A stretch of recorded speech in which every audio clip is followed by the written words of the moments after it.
அஸ்ஸலாமு அலைக்கும் வரஹ்மத்துல்லாஹி வபரகாத்துஹ். நீங்கள் இருண்ட கடலில் கப்பலில் பயணம் செய்கிறீர்கள் என்று நினைத்துக் கொள்ளுங்கள். காற்று பலமாக வீசுகிறது. அலைகள் கப்பலை மோதுகின்றன. அறியாத ஒரு தீவுக்கு தள்ளப்படுகிறீர்கள்.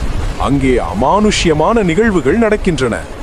இதேபோல் பல ஆண்டுகளுக்கு முன்பு சில கடலோடியர்களுக்கு நடந்தது. வாருங்கள் அந்த நிகழ்வை அறிந்து கொள்வோம்.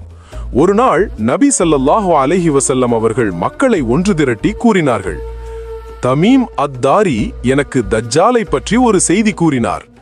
நாங்கள் 30 பேருடன் கடலில் பயணம் செய்தோம். ஒரு மாதம் அலைகள் எங்களை அலைக்கழித்தன. சூரியன் மறையும் நேரத்தில் ஒரு தீவில் ஒதுங்கினோம். அங்கு முகம் எது பின்புறம் எது தெரியாத அளவுக்கு முழுவதும் முடியால் மூடப்பட்ட ஒரு மர்ம உயிரினம் இருந்தது. அது சொன்னது, என் பெயர் அல் ஜஸ்ஸாசா. அந்த ஆலயத்தில் உள்ள மனிதரிடம் செல்லுங்கள். அவர் உங்களை பற்றிய செய்தியை அறிய ஆவலாக இருக்கிறார். அவர்கள் உள்ளே சென்றார்கள். அங்கே மிக பிரம்மாண்டமான தோற்றமுடைய இரும்பு சங்கிலிகளால் கட்டப்பட்ட ஒரு மனிதன் இருந்தான். கைகள் கழுத்தோடு கால்கள் பூட்டப்பட்ட நிலையில். அவன் கேட்டான், நீங்கள்